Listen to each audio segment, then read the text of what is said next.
Welcome to Sparking Success with Aaron Opalewski. Aaron brings you conversations that spark innovation, cultivate leadership skills, and pave the way for your business success. In each episode, we delve into the dynamic world of business and leadership, exploring strategies, insights, and success stories that fuel your professional journey. Welcome to Sparking Success. I'm Aaron Opalewski, and today we have Jake RasKa from Carrera Capital Advisors with us. Jake, welcome to the podcast. Thanks for having me. I appreciate it. We're happy to have you. I'm going to read a quick bio on Jake, and then we'll get into some questions. So Jake started out in a consulting career, and after 6 years of that, started an investment management and financial planning practice. He did that solo for 6 years, building it from the ground up. Approximately 2 years ago, he decided to merge his practice with one of his best friends from college, Keith Nickel. They acquired one of the largest investment practices within Northwest Mutual and created the entity Carrera Capital Advisors. They are now an extremely fast-paced and aggressively growing independent registered investment advisor. They're a firm focused on continuous improvement and delivering high-touch client service and optimal outcomes. I know a lot about you guys, but I wanted to give that intro for the group.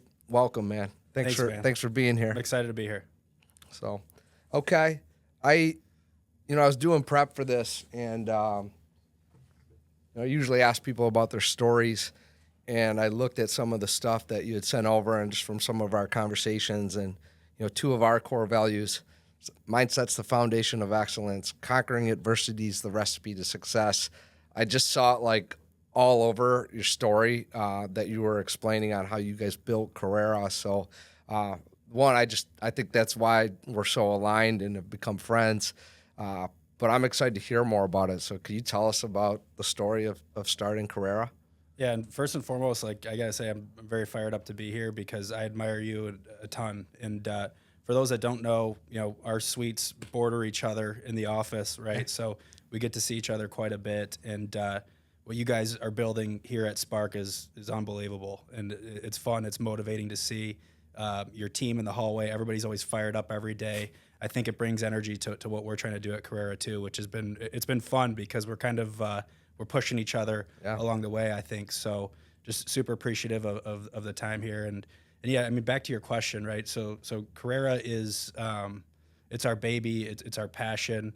We are a financial planning investment management firm focused primarily on individuals. So whether that be helping out with somebody that's just getting started to somebody that's having a large exit with their business, helping them to think through and strategize what to do, what's next, how do you manage your money, how do you think through the estate planning, all that type of stuff. We're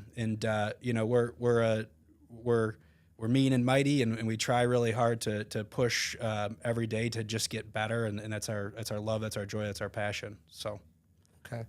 So how did you guys get your start? Yeah.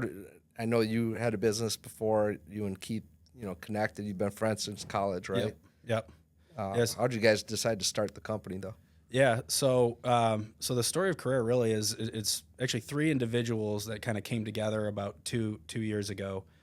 One of which, Marty, is he's absolutely had an unbelievable career, and he's kind of glide path to retirement right now. So there's some succession planning aspects there, and Keith and myself we're very young. We're very, aggressive in the sense of we're trying to build our future for our family, for our clients, for everybody else. And ultimately what we decided, or the conclusion we came to, is we all were working separately or individually in our own respective lanes. Mm-hmm. And after just some conversation and realization, we realized, hey, there's power in scale. There's power in coming together as one. And we can really do something special if we do that versus like, hey, this is me, this is you. Yeah. We're kind of working separate because we all have very complementary skill sets. We're all very different. So that's ultimately, we kind of looked on paper. We're like, hey, this makes a ton of sense. We should probably do this. And ever since we have, it's been unbelievable how everybody's kind of falling into place and doing what they're best at for their own respective talents. So I love that, man, because, the whole... like our visions become this portfolio, of companies, and it's not just about like one person or one entity. It's about how do we collaborate, work together, scale what we're doing, on a bigger stage. And you need people with like unique gifts and talents. And It's about teamwork, right? For sure. I hear the same things when you say that. So again, that's why we get along so much. And I've seen you guys. You guys have created so many leaders within your organization, and that's what it's all about, right? That's how you grow and scale. Is it can't all fall on the back of one person. So it's been fun to watch you guys and like how you've done that, right? You have so many different leaders inside of your organization. That's why you guys are seeing the success you're seeing. So. Yeah, I appreciate you saying that. It's an area I feel like you're probably never. I think if you feel like you've got that all figured out, or that's like it's perfect, like you're probably setting yourself up for a future, failure. Yeah. But we take a step back and look at it. Like we definitely have a great team, a great group of people, and we have done some good jobs developing people. But I always look at it like, man, like we got to do better. We got to do better. Always. Like I will probably always feel like that. Yeah. But it's cool to hear you say that. So thank you. Yeah, of course. So, all right. Well, what do you want to go to next? M&A, exit planning? What do you want to talk about? Maybe talk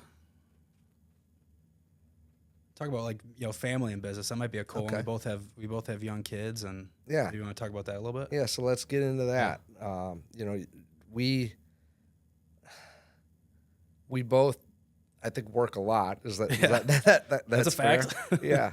So, but family's super important, to both of us. I think it's a foundation, for each of us. And so, how do you do that? I know what I do, but how do you approach that? Yeah. So it's, even this morning, right? Like so I have three daughters, and the oldest is 4, and she has a good pulse on what's going on now, which is wild to me, but it's just the way it is. And every single day, just about, don't go to work, don't go to work. She wants to stay home, she wants to play, but daddy has to go to work, right? So one of the things that I've found to be super helpful is just getting the kids super involved in the business and getting them excited about it. For example, this morning I told London, my oldest, I was like, "Hey, we're doing a podcast this morning." And I'm so excited because after it's done, we're going to watch it together. You're going to get to see it, and it's going to be great. That's awesome. And now she's like, yeah, go to work. Like that, go do it. That's awesome. I'm fired up. So just getting them engaged in what I'm doing on a day-to-day basis and creating some excitement around it, I think has been instrumental. And also, too, just bringing them in the office, letting them meet the team, like letting them see what's going on inside the walls and what do I do every day, which most of the time she gets super bored because it's, from a kid's perspective, she sees me behind a computer on the phone. She doesn't fully, have an appreciation for that yet. But, just having them have a good sense for like, where is dad going every day, I think is super important.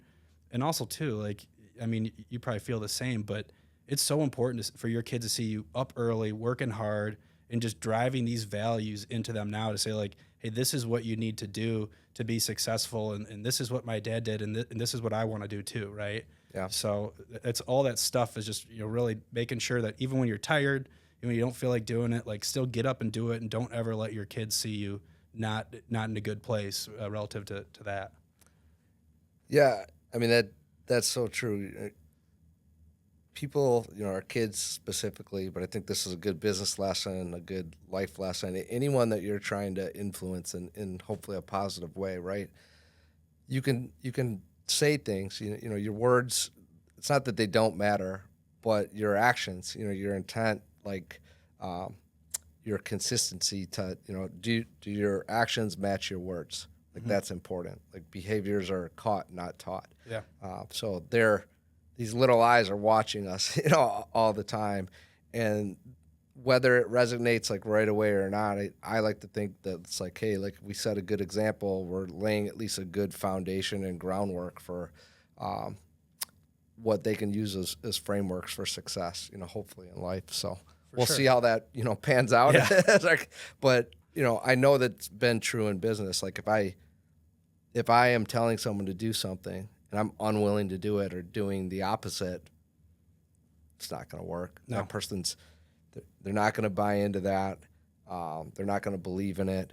They're not going to believe, in me or what we're talking about, and they're going to start to think you're full of it, right? And they would be right in that instance. So it all starts with our example.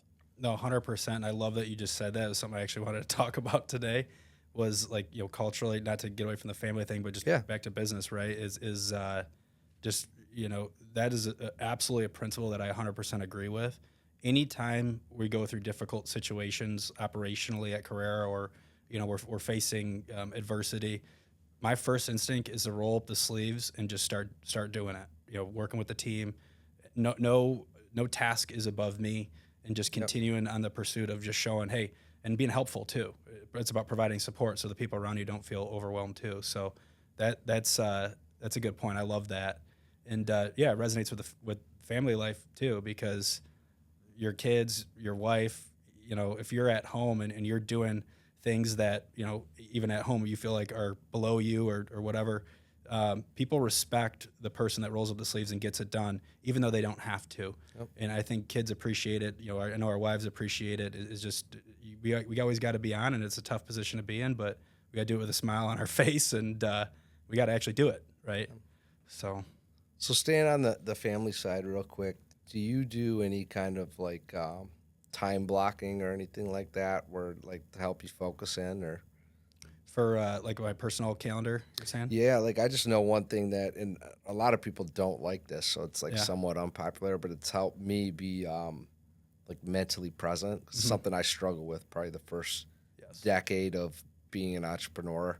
Fortunately, I was like single for most of that. That's probably why, because I was, and that all worked out, right? But like when Anna and I met, and we started to get more serious, and then like specifically, this would be less than 10 years ago, but when we first had Kinsley, our oldest, it really started to, like, I had a hard time being present. Like, I was there, but I wasn't, right? So I started to time block. I learned this from Ed Milet, but in 2018, like late 2018, early 19, I started doing time blocks where even, like, EJ would know this, like, I'm on it all day, pretty much. I'm doing stuff. I'm task-oriented. I got my stuff. Well, generally now, unless there's like a client dinner or something like that, from call it 6 to 8 o'clock, like I'm blocked in with my family. My phone's flipped. I'm off. Like I'm not looking at it. I'll come back online like after, but I'll take time like that. And so I'll do that on the weekend. I'll do that, pretty much every night. I'll do that if we've got like a special event. I'll just literally like block the time out. Do you do anything like that, or how do you? That is such a good idea. I need to do that. I'm stealing that. I am horrible with that still, admittedly. Okay. Yeah. It's something I need to improve on. I talk about it with my wife too, being more present in the moment. Like I think about work too much, admittedly. So I love that idea. I think that's great, and it's something I may take with me after this conversation seriously. So I know some people like, man, that's awful that you have to do that. And it's like, well, everyone's on different paths and journeys, and different things are going to work for different people. Yeah. But like, I know that helped me in business to like be present, like with you. Yeah. Like, yes, my phone is here, but it's flipped. Like I'm not going to be pulling it up as we're talking. Like I'm present, with you. I've got to a point where it's like, hey, when I'm in this meeting, I'm in the meeting. Yep. I'm focused on that person. It's like, well, this is hard to say, right? But I was better at that professionally. Like I got better at it professionally before I was good at it personally. Yeah.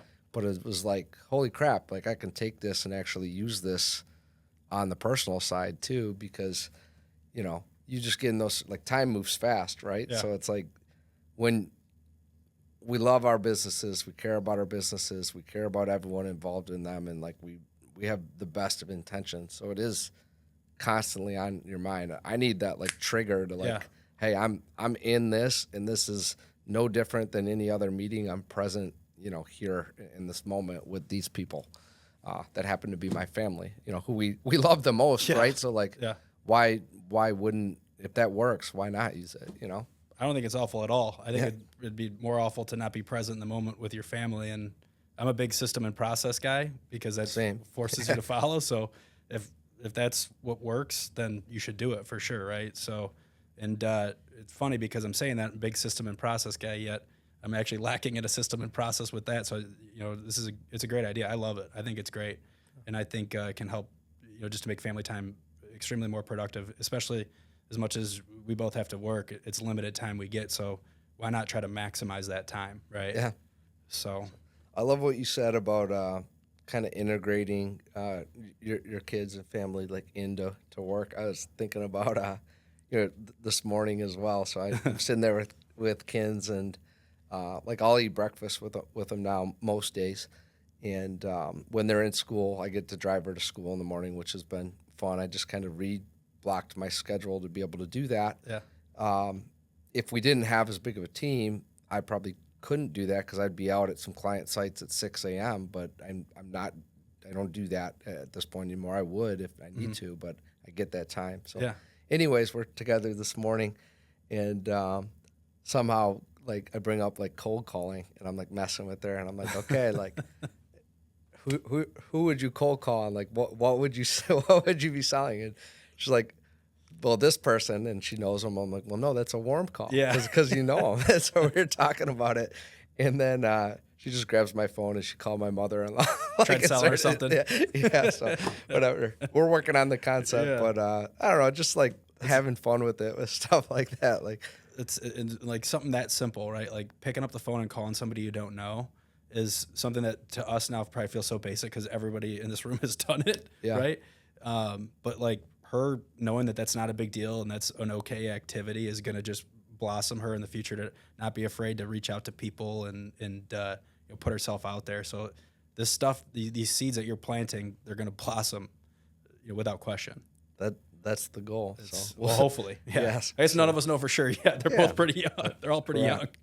So back to like the culture and like team side, like outside of leading by example, and like it sounds like from what you said, collaborating with people that have the ability to work well together, but also bring like unique gifts to the equation. They're not all necessarily, it might be good in similar areas, but like, hey, this is this person's focus lane. This is this person's focus. Like, outside of those things, what do you think is also important to like building good teams? I think just being empathetic and listening, right? Like check in with team members on a regular basis. Just ask like, how you doing? Yeah. How's the stuff at home? How's the workload, right? I think most people overlook that. And when you're not checking in with your team and seeing how they're doing, it can be perceived that you don't care, even if maybe you do. You just forgot to ask, right? So I make it a point to consistently check in with everybody on a regular basis. I actually like rolling up the sleeves and doing things because it keeps me with a good pulse of what's going on in the business. Keeps me in tune with it. I think if you don't, like when I used to be a consultant back in the day, there was certain big corporations that I consulted to that they would force people to work on the manufacturing floor before getting to corporate, right? So they knew the process. And I think that is so smart. How can you sit in a corporation and give advice to smaller business units that are actually making the product that you're making if they've never even actually made it? It's just a ridiculous concept to think that's even possible. So I think the team appreciates. Well, I hope they appreciate when like I roll up the sleeves and I'm trying to work hand in hand with them on certain stuff. But like I think I probably maybe appreciate it more because it just keeps me remembering and understand like what do we actually do here? What are we doing? How does it work? And that can allow me to make sure we're more streamlined, more efficient, and just build a better business, frankly. So, because we all have lots of stuff going on, and I'm not like I'm super busy. Like, okay, great, but are you productive? That's the most busy's not like a badge of honor. Like we want to make sure we're productive. So, but as stuff's coming up, and we got a lot on our calendar and our plate, even with the best of intentions, sometimes it gets hard to do that, or there's always other stuff you could do, right? Then go, be out, and like focus on a task that other team members are doing and helping them out. So do you actually like intentionally put that in your calendar, or are you able to just kind of free flow that in? That's one thing I'm able to free flow, and I think it's probably because I do it so often. Maybe too often. But we've been making a lot of changes to try to enhance and improve Carrera. So when we do things like that, like I definitely need to be more intimately involved, right? So it's been more of a free flow thing. I can see though as we continue to progress and grow and the team gets larger, you know, that's something that can easily get lost, and I just don't want it to. Yeah. So just being cognizant and making sure that I do start to time this in, I think moving forward is going to be critically important, because I just don't want to lose sight of that. That's the one thing, like, I don't care how big Carrera gets, like, I want to understand, like, how do you open an investment account? I just want to know how to do it. Like, what is the paperwork? What are the procedures? Yep. How does the compliance work? Like, these are all things that is really important for me to know. Otherwise, how can I figure out who's the right person for the job and who should be doing what and how should we be doing it? So I think as we grow, like, it's going to be more important to make sure that those times are carved out without question. That's probably the best way to do it. That's why you're so good at helping me set up my phone number. My phone number. Yeah, guys like me text you like, that's funny. Hey, I came down, I did it. Yeah, you know what I mean? That's right. Smile on my there's face, an example ready to go. right there. Yeah. So, Yeah. which was appreciated. That's great that you have that awareness, man. I would absolutely like keep that. It's a great way to keep the pulse on what's going on. I find myself, like, as the business is like transitioned and grown, like, I can see, I'll have to like intentionally stop myself, because I'm very, like, I have my daily igniters. I got 5 daily igniters that I do, 3 critical tasks. The 5 daily igniters are towards Spark Talent, where I sit out of that company day to day as CEO. And then I'm managing partner for these other 6 entities. And so my critical tasks are generally tied to that, or something with like wealth planning conversation, like something, it's business related almost every time. But that's how I integrate kind of running those other, companies or being involved in it. They have day-to-day operators, so I'm not involved day-to-day, but I'm doing stuff and providing guidance to the businesses. So that's how I do that. And I'm like meticulous about that. However, there's always stuff to do, right? And I have to remind myself or block it in as a thing, like to do, I don't like management really, leadership by walking around or coming out, or like when I am on a sales call, or if I'm going to get on a recruiting call, can I get out in an open area or sit down at a desk and do that around people, just so they can see that I'm still doing it, willing to, like, I have to be intentional about it. So I'll check myself now and be like, man, you haven't done that. You're buried in your office or on this meeting and then this meeting and then this, and you're so focused on those things and giving those attention, which is good. But I'll be like, man, like, when was the last? Oh, it's been 3 weeks since you've gone out and done that. Like, so I think that's great that you're aware of that and doing that, and it's built into your DNA. It's tough. Don't lose that. Yeah, it's tough to remember to do this stuff, right? It's simple, basic things, but as you get busier, it just gets more challenging to remember, right? Yeah. So, well, that's why it's like, man, I feel like we build our whole business and businesses, off that. And like, you've met Fletcher. I mean, Fletcher and I, at one point when we were growing, we literally shared 2 sides of a desk. Really? But like we you probably miss those times sometimes too. Well, right? like, you look back on those, like, those are some of your favorite, fondest memories, is when you're kind of in the trenches of that stuff. And I think that's a good lesson when we're going through things, or like adversity, or, stages where you're getting like pushed and pulled. It's like, man, as you work through that, like, work through it, put the effort in, you got to get to the result, to keep going.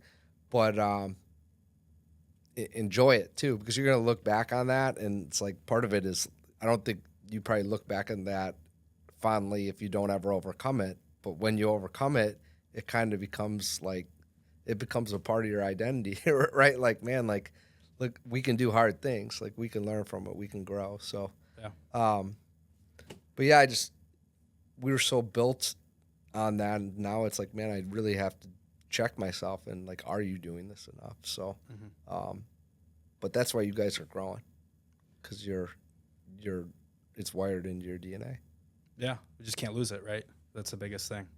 Yeah. So it's, I think, reconnecting with your roots and just remembering how you got there, like you're saying, I think probably if you asked me 3 years ago, am I enjoying the process? Probably would have said no, not right the second. Yeah, there you go. Not the second. Not the second.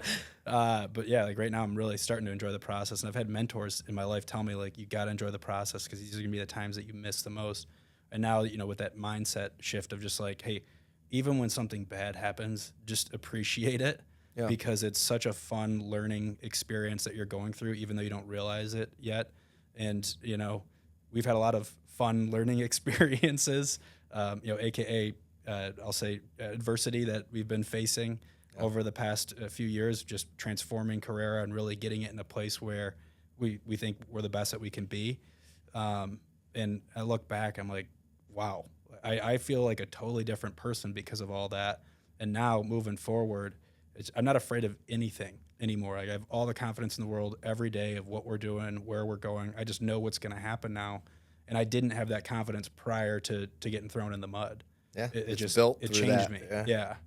So it was built through that, just like you said. And I'm thankful for now. It's like something bad happens. I think you're the same way. It's like I get to deal with this. That's awesome. I get to solve this problem.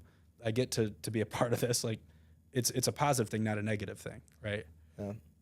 I try and quickly get to a frame of like, okay, maybe this isn't awesome or this isn't great or okay, but what is good about this? What good can come from this? What can I learn from this? How can I turn, this current situation into a situation where it can help us improve? A lot of our service lines, we run 8 service lines within our, 7 companies. And some of them do, some of the same service lines. Some of them only, niche into one. Like Bolt is the only one that's doing this. Like you don't want Spark Talent trying to do a podcast. It wouldn't go well. EJ is amazing at what he does. But a lot of the service lines and stuff that is working real well for us now, right? It came from failure and things that didn't work. And like lessons, like, man, like we really struggle with this or dropped the ball on this or this didn't work. Here's what we learned from it. Okay, well, if we do, instead of doing it this way, if we tweak, these couple things and do it like this, like I think it'll work better. And then as it does, like watching that balloon into like, hey, now this is like a core service line of what we do. But it's like, dude, outside of our 2 that we started with, our contract to direct placements and direct hire placements, all 6 of the other service lines came through things that didn't work and learning on the go. So it's just like, man, that's a part of how you grow. And how much faster do you get stuff done now because of everything that right? Like before, like your capacity to handle stuff evolves. You can make a decision like that because of you've already seen it in 15 different ways and you know it's going to work. And that's why every time you start a new business or whatever, it probably just explodes even faster than originally. It gets there quicker just because that learning curve is very minimal now, right? It has and it hasn't. Like they don't all, just balloon like that, but the ability to do that, or in some instances, yes, we have been able to do that. I wish we could have batted 100% on that, but like I think if anyone told you they were, they'd be lying to you or trying to sell you something that you probably shouldn't buy. Like stuff's hard. Life is going to be hard. Business is hard. Growing businesses is hard, but you definitely, you look back to where you started your career and all you've learned, and now it's like, man, you can move at a different speed. Yeah, it's without question. Yeah. Okay. Anything else? I'm a recruiting guy, right? So I love when people want to talk about building teams. Like I could talk about that for hours. But anything else that you guys deploy or like within your business that's important to building out strong teams? Yeah, so it's interesting. When you think about like teams, and I hate the word headcount because I feel like it dehumanizes people. But like, I think there's a perception. We use that all the time, but that's what I mean. That's a good. It's a good point. Should be careful with. Yeah, and I don't have a solve for what to call it instead. By the way. Yeah. But no, I get what you're saying. You know what I'm saying? Absolutely. But so when I was in consulting, though, there was a partner there, and he always used to say, I can go in any Fortune 500 company, and I can reduce headcount by 30%, and the business fundamentally won't realize any difference because there's so many inefficiencies in terms of the way that they operate. And there's a lot of they call them thumb twirlers in these corporations, right? Sure. I didn't fully understood what he meant by that, and I also didn't fully agree with that sentiment. I think is very rigid. Now I'm learning in some capacity, there's some truth to it, but I think it needs to be framed a little bit differently. Sure. There's context to it, but there's For sure. as with most things, there's might not be the full picture, but there's some truth to it. For sure. Yeah. But it's like, look at what, maybe don't look at how many people that you have, maybe look at what your people are doing, right? Absolutely. If you have good players, repurpose them, use them for, understand what their skill sets are and move them into that lane. And maybe it's an avenue of business you're not doing yet, but now you have the right person on the bench to do it. Build a leader, give them a shot. Yeah. And that's kind of the frame of mindset that we have now at Carrera is like, hey, we don't need to have the biggest team because we want our website to have a ton of people on it and just so we can pound our chests and think that we're awesome. We want to have the best people for the job and that we can grow with. And then they can now blossom and bring people below them and coach and train. And that's how we're going to grow. And if we grow, maybe a little bit slower just because we didn't hire as much, we're good because we want to do it the right way. We want to protect what we have and what we built and preserve it. Yeah. And we know if we do that because, we feel like we have something special, that, we fast forward 5, 10, 15, 20 years down the road, that's going to pay off a lot more than just a quick, spurt of overhiring right now, as an example. So that's something that we're thinking about. Now, with that being said, I think there's certain times where it's like, we need some more people because I think when we tried this, it's like a rubber band. Yeah. Like you pull it back, you find we can't pull it back any farther. Can't pull it back anymore. So we're definitely running into some of that. So it's a fine balance of, and I'm not convinced we have the perfect answer yet. That's why I like actually talking to you and hearing your thoughts because you're in this business, right? Yeah, I think it's helped and ironically initially hurt. Like recruiters generally are not good like internal hirers for their own business, ironically. And I think part of that is like you're on the agency side, you got a lot, you're working on an opening, you're always trying to see the best in people. You also get to experience the worst in people, like committing and then not showing up and all that stuff. But like you see stuff from a glass, half full scenario. And we can get really good at that within pockets for clients and stuff like that. And I think you can get a little overconfident in, we're going to be able to flip that into our own internal thing. And I don't need processes in place for this. Like I'm talking more early on for us. And so we do that. And then you accompany that with in recruiting, since we're dealing with people, initial, it's a people problem. So we probably overhired early, through growth pockets, getting excited. And it's we did a mix of not screening internally as well as we did it externally.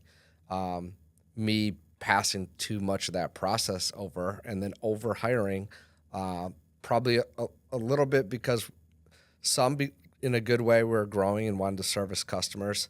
Some just because it's exciting, to grow the team, and then probably a little bit of ego, too in there, right? So, after seeing that work for us to a certain point, and then also seeing where that held us back or diluted our service, because we got out ahead of where we should be, we kind of reset some of that stuff, right? Put in processes and became way more productive with, at one point we had 51 people on the team. We have way over that now, but we had 51 on the team. And then we were overhired for where we were at. And we didn't have as many good leaders, and we didn't have the infrastructure for it. We were not ready. We ended up post-COVID, I think 34 people in, so 2021, 34 people were outpacing from a gross profit and revenue standpoint what we did with 51. Wow. So the reason I'm really focused now on I absolutely want to grow and we want to add to the team. We have to build a great, big team to go accomplish our mission of creating 100,000 opportunities a year. Last year we did 3,600. That's 3.6% of What the goal is. what the mission is. So we got a long way to go. And that's exciting, and we're absolutely going to need more people. But there's a journey and a path, and you're building the muscle up, right? Like you can't, you can't be 100 pounds and hop under a bench press and say, I'm going to break the bench press record, right? You gotta build up the muscle. Like business is no different. So I'm much more focused now on like, hey, like here's our team. We're doing performance management and everything, like, right? So like, where's everyone at? Everyone's not going to be good at everything. So you got to watch this, but like who can do more? Who's got time? Who's high potential to advance? Like, how do we optimize the current team? We want them working really hard, full max effort, but how do we, can we comp them more? Before we hire someone else, do we have this to a point where we can comp people more? And that's my main focus right now as what I think the right thing to do is for the business and just business. It's like, okay, I know costs are going up, like whatever, to pace inflation before, better than me, but it's higher, so, it's like, man, like I want to try and I want everyone to grow 100%, year over year on their income or more. That'd be amazing. Yeah. But it's like, man, like, can we create a scenario rather than hiring like 3 or 4 more people? Do we have the ability to give people more and have them on track to make more money than they made last year? Can we get more out of them, right? Yeah. Which is more likely, like, hey, someone that's here, they fit the culture, they're good at their job, they have other unique talents, we're growing. Like, do they have any gaps? Like, could we do this? Hey, could we get them to, hopefully their compensation's already growing, right? But can we get them another 5, 6, 10, 15% year over year compensation growth through giving them more responsibility? I want to look at that. I want to max that out, and we ride the line on that. We have to watch spreading people too thin. Mm-hmm. But I would rather do that now. In the past, I think I was like, hire. And now I'm still, I would say, aggressive on that, right? But I'm more focused on like, man, how do we maximize this? Yeah. Literally before today, we have one of our newer team members that's been with us for about a year. She's amazing. I'm waiting for that leader to give like a full report.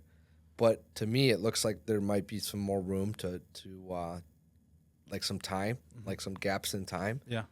Man, like, can we give this person some special projects? Can we promote them within, like, what can we do? Rather than like, no, we don't need another person yet. We'd love to have another person, but let's take care of who we have that's in this organization, fits the culture, doing a good job. And if we can bring out more of their unique talents to help us keep growing, like, let's do that before we add another person.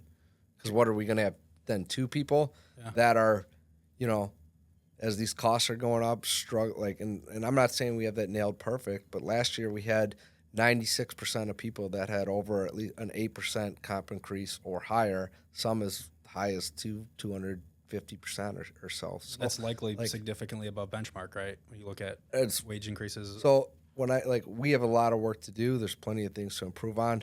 You asked me what I was most proud of, like in last year. Yes, the growth that we had was probably that. And then at the same time, it's like, well, what about that 4%? Mm-hmm. And it's like, do we need to do a better job on performance management? And that 4% shouldn't be here? Probably not. No. Do they need better leadership? Do they need coaching? Do we need to make sure we position them in the unique area where they can be successful? It's probably more that. It's not like someone's going to be grossly off, and it's my hope in our organization, and we're just going to have some conversations over a period of time and all come to the realization that, hey, this isn't for them. And we don't have anywhere else to put them. But as much as we can, I think it's more of a leadership thing. So how many good leaders do you have? Right. And how do you know when to elect a leader? And how do you know whether to bring it from outside or do it internally too, right? There's so many variables to it. It's like, are you the type that, I'm just curious about this, because I think there's 2 ways to like build a leader internally. Like, way number one is they've proved it themselves, and you've identified like, hey, I trust this person. I think they're going to do a great job, and you throw them into the role. Or there's, option two, which is like test them a little bit, give them a couple test projects that you think would substantially stretch, their ability, see how they respond, and it's almost like they get that badge of honor, then they move on to the next role. I found the latter to work better. Yeah. I like to always try and put something that's like tangible that someone can think about, or somewhat tangible. But it's my opinion, if you wait till someone's 100% ready for a promotion, like, okay, they're not gonna get there, because part of it is going to be failure and learning, like in the role. Like, that's what I think. But I think they need to be 70% of the way there. That's the goal. You do it earlier than that, and it's probably, even if it's the right person, you might be setting them up to fail. I've done it. Ask me why I feel that way, because I've done it, before, like multiple times, and feel bad about that. In some instances, we've done a great job of like redeploying that person like back into a different role or another area, and in some instances, those people don't work with us anymore. And like, I think things happen for a reason, but some of that, like, I think could have been avoided with better decision making on that. So, but people are, if you wait for them to be 100%, It's probably too late. Yeah. So the perfect scenario is where I like, where you can test them out. Like, you're getting reps in. You can do that through training. You can do that through role plays. You can do that through live, like, test projects is my favorite way to do it. I think if you're not intentional about that, or got your hand on that, where you can feel the pulse of that, it's hard to not like get into a situation where it's like, oh crap, this is here. I don't have time to do this. And it's like, yeah, that's like an ongoing process of always looking for that evaluating that. Yeah. So yeah, I think that's great. That's the right way to do it if you can. No, for sure. I mean, it's if somebody's 100% ready, and you're not, putting them in that position, they're probably already gone, or they're looking. The recruiter in me tells me they're most likely they're gone. losing, right? Yeah. And I think that's the one of the reasons why I probably struggle with promoting people too early. And I'm way more aware of it now, and finding that like 70% range, and having good performance management and communication, and like being clear with people on what they need to work on, and like, here's where you're at. Let's work on these 3 things over X period of time. Here's what we're going to do together. Or here's what you need to do yourself. And like, we're on this track, but we got to get to this level, first. Right. Well, when you're doing that, I think it's not so much that someone has to have that right now all the time, but if what do we see in recruiting? High potential person, they're like, yeah, like I got, it's not moving fast enough for me. Well, okay, like what's they're not talking to me about this stuff. Like they said they were going to, or they don't. Like, everyone gets busy, right? And you don't do this, and then your people will leave. Like, so the concern is, when I was doing that too early, hey, what can I learn from that? I think, well, you got to have better systems and frameworks and do a better job with communication, leadership, performance management, on how you're going to set stuff up where when they're at 50%, instead of you feeling pressured to promote them early, give them a clear blueprint for what needs to happen to get there, and that you want to help them with that. You're going to help them with that. Show them the track record of other people that you've done that with, if you can. Yeah. And that's generally enough, because people know there's a plan and they have clear expectations of what they need to do. And we're not perfect on that, but where we've done that better, I think we've seen better results when we do make the promotions. For sure. And it's like, there's 2 ways to test people there too, right? If you break it down even further, and if you set, like, there's just throw them in the mix without a ton of structure, which I wouldn't recommend, because you're setting them up for failure. And I'm laughing people to be successful. That's all we did at first. It was like, oh, here you go, figure it out. Good luck. Yeah. I think some of that's good, right? Because that's how you build your calluses in some capacity. But like, if you really want people to be there and be successful, you gotta, the job of a leader is also to help build the framework and steer the ship a little bit with them, or co-steer the ship with them to help them get there. So you're not setting them up for failure either, right?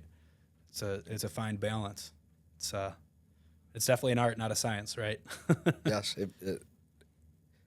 Nothing about it is easy, but it's doable, right? And you can learn and you tweak stuff, and I think it's a ever evolving thing. So it's part of what makes this fun. Is it shouldn't get, even if you're like trying to, like, let's say you only had one role in your company. Most companies have more than that, right? But like, well, it's different because you're dealing with different people at a different point in time, and things are shifting within the economy, the world. Like so, it's like, you know, have some fun with it. Like it's not it's not gonna be boring, you know. So, cool. Well, let's pivot to, you know, I'd like to hear just a little bit. What are you seeing in M&A? You know, I know it was a hot market. From my understanding, it's cooled down a bit. I know for us, we ramped up to, you know, 7 companies, and now we're like, okay, we need to get these things.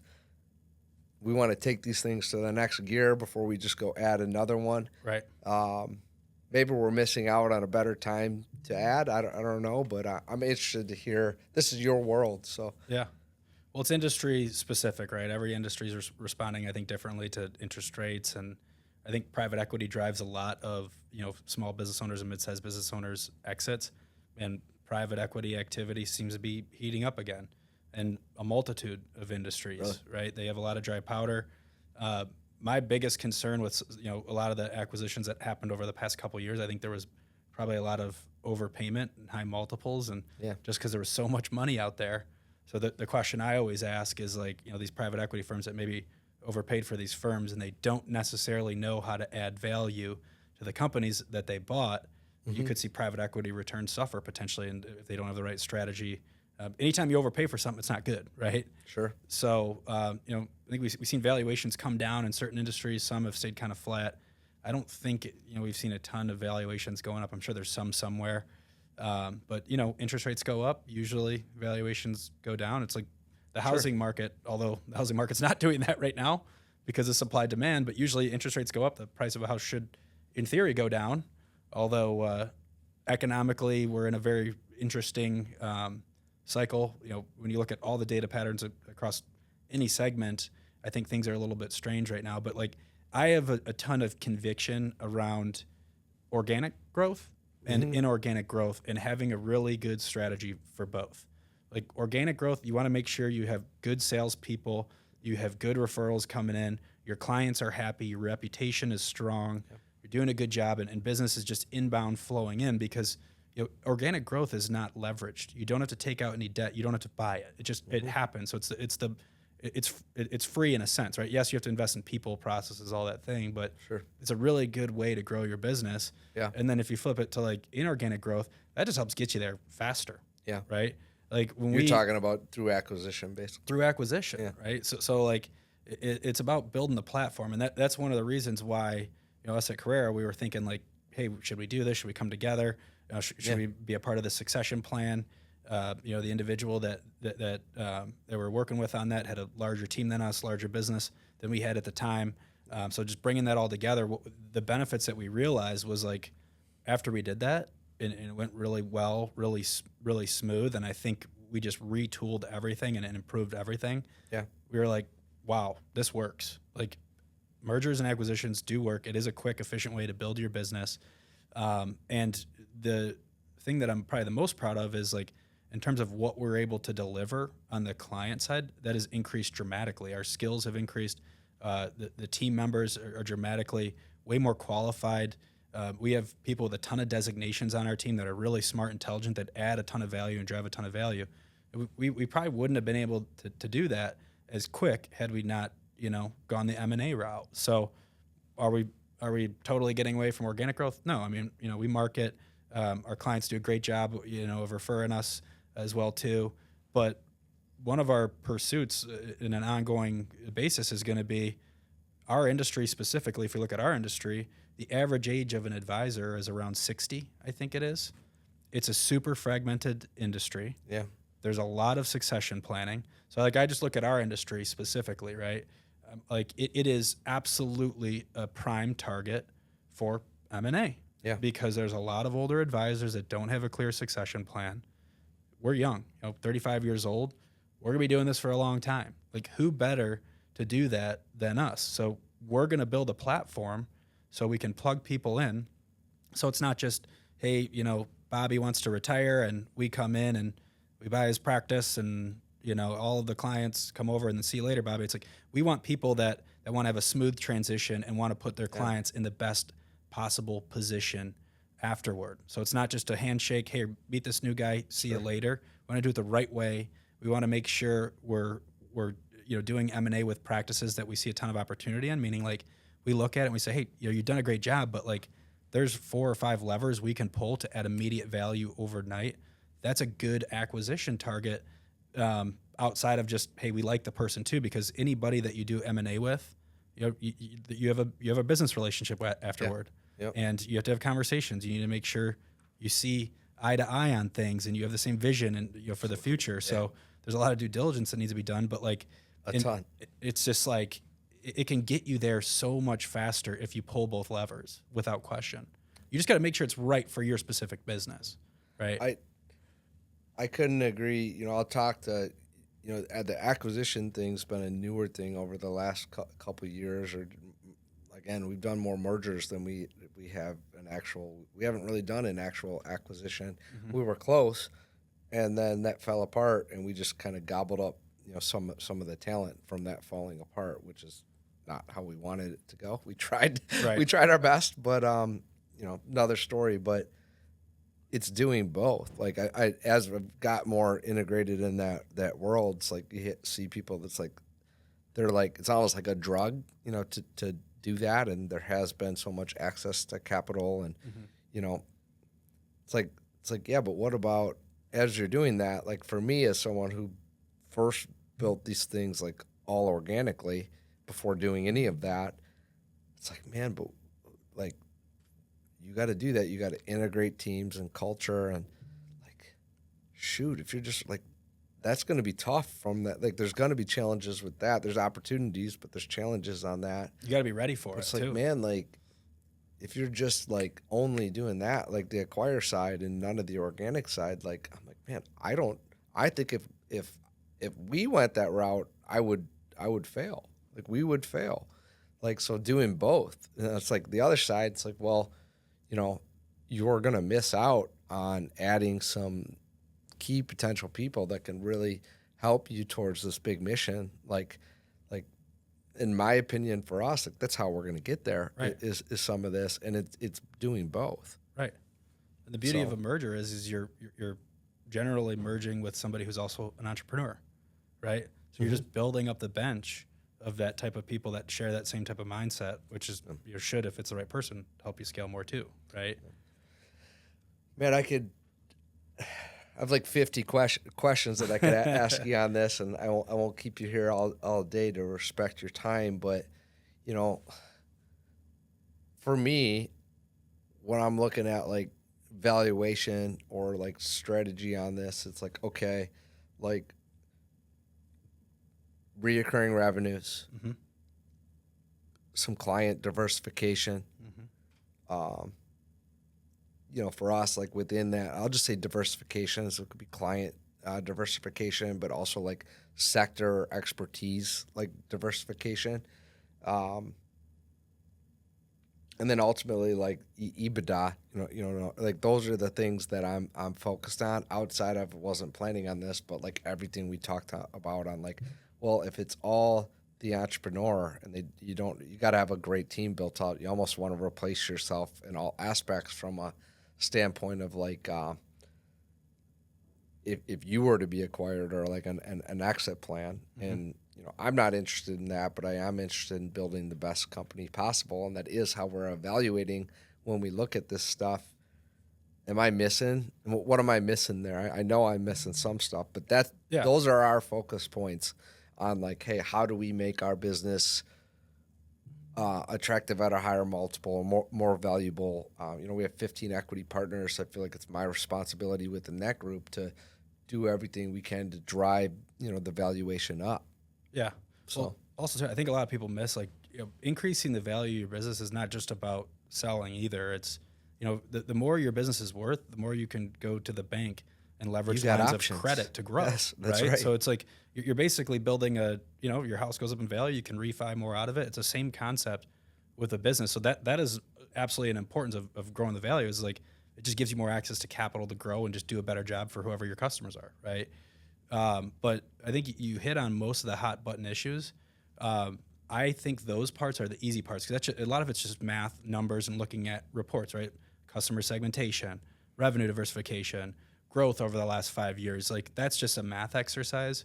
I think one of the maybe one of the most important things is like you're doing, depending on the size of the business that's being acquired, if they have a lot of employees, is trying to find an understanding, doing it quietly, secretively, because everybody, when they're merging, founders always want to be very protective. They don't want their team freaking out, even if it's a good thing. Generally, I think the team freaks out when they hear merger or acquisition, which, look, there's a lot of bad history in that space to prove that maybe you should be worried. But I think, when you and I talk about it, it's just like we want to do the stuff like this because we believe it's the best. We believe it's an opportunity, and we want to create more opportunities for everybody around us, and this is how we're going to do it, right? But being able to do some type of like HR due diligence on the team, on their processes, like are employees happy? What is the tenure of their employees? Yeah. Who do they have there? Is there any people that are being kind of overlooked that could potentially be a great add or great leadership to your organization? What are their customers saying about them? Looking at social media reviews, if they have it, Better Business Bureau statistics, right? Because the reputation is pretty important. If you're buying something, you don't want, Yeah, it becomes your reputation. For sure. And there's reps and there's reps and warranties insurance you can buy after you do an acquisition. If something bad happens, there's insurance for it, right, to protect you. So stuff like that exists, but like you don't want to go down that road. You want to do the due diligence up front to feel like, hey, this is a great idea, a great decision. Yeah. They're going to fit really well with what we got going on. Or maybe they don't fit at all and the numbers look good and you think you can get a really good deal on the acquisition. And it's like, don't do it because that's going to be more headache than it's worth, even though you are getting a good deal. And maybe there's multiple arbitrage there, but like they're going to be a toxicity to your existing culture and they're going to bring down the beautiful thing that you've already built. Like, don't do it, right? Yeah. And I always like tell people that is like the deal can look perfect on paper, but if you peel the onion back, it's toxic, it's not good. Like, walk away. It's not worth it. Like, no deal is worth it. I mean, I can't speak for everyone, but I mean, you get in that situation, like you're gonna have first an S show on your hands, but like we care about the business so much and about the opportunities for people and like that, I want I know what we do is not for everybody, but I want it to be an amazing place for the people that it's right for. Mm-hmm. And, I want to make sure we're providing a great service. Mm-hmm. Like that's what's most important. The other stuff will work itself out. So anything that is the inverse of that is super painful, and it's like, hey, it's an opportunity and quick right there, like frame it. Like, what can we learn from this? But it's the hardest part for me of the business is when something's awry or we lose a client. Like it's tough, right? So if you make the wrong decision on that side, it's like you are injecting that into the business, and the bigger the merger or acquisition it is, the more like, man, or it's going to affect. Like you're going to be just like, so I think about that, like when that happens and that like, it's like, man, that's a tough thing. That's probably the toughest thing mentally for me still is when we have something like that happen. So then what we both know is as you grow, things get more complex, mm-hmm. right? And it can, like an issue, a root cause issue can spread, farther. So I do that and it's a toxic thing. It's like, man, like even if it grew the EBITDA by, a couple $1 billion or something like that, like, well, we're not too far away from, if that's where it started, mm-hmm. You're paid this multiple on it, just mathematically, you're probably not, like, it could go the other way fast. Mm-hmm. And then even if you, get a little ahead or whatever, if you just got this super mess on your hands and it messes up your culture, is that actually worth it? Or should you pound your organic side more and just grow it that way? Yep. And maintain the long-term relationship, with your clients and like the core principles and values and like foundation of your business. So something to watch there for sure. Well said. You're a process guy, right? So it's just about, you have a process for your organic growth. Mm-hmm. You should have a process for your inorganic growth too. What is it? Like, make a checklist. Like, these are the attributes that I would look for in anybody I'd want to merge with or acquire. These are the dollar EBITDA ranges that we want to stay within. Build a marketing strategy around it. Go after it. Talk to the bank or use personal capital or use a capital partner. There's a ton of different options to get the money to do it, right? Yeah. But if it's procedural like anything else, you'll be successful in it. Yeah. First deal's the hardest, always. It always is. It takes the longest to get to the first one. You're going to learn the most. You're going to be the most disappointed in the first one. But after that, you're just going to be like, okay, I get it, and now I can go and I can run, and then it just starts to continue to compound after that. So it's a great way to grow, right? I think it's got a lot of bad connotations. Like, private equity has a lot of bad connotations associated with it, and people that buy companies. I think, in certain instances, I agree. There's been a lot of bad deals out there. There's been a lot of great things that have come out of it too, and I think that gets overlooked quite a bit outside of the people that are doing the deals. So, sure. You always hear about the bad more than the good. Everybody's so negative. Yeah. So, well, hey man, thanks for coming in today. Thanks for sharing. Anything else on your mind that you want to share? I think we covered a good amount. No, we did good here, man. This was fun. I enjoyed it, and the studio you guys built is unbelievable. So, thanks for coming in. It's easy when you're right down the hallway. Yeah, right? Yeah, it's pretty easy to walk over. Yeah. So. But Jake, it was great having you on, man. Thanks for man. coming on. I appreciate you.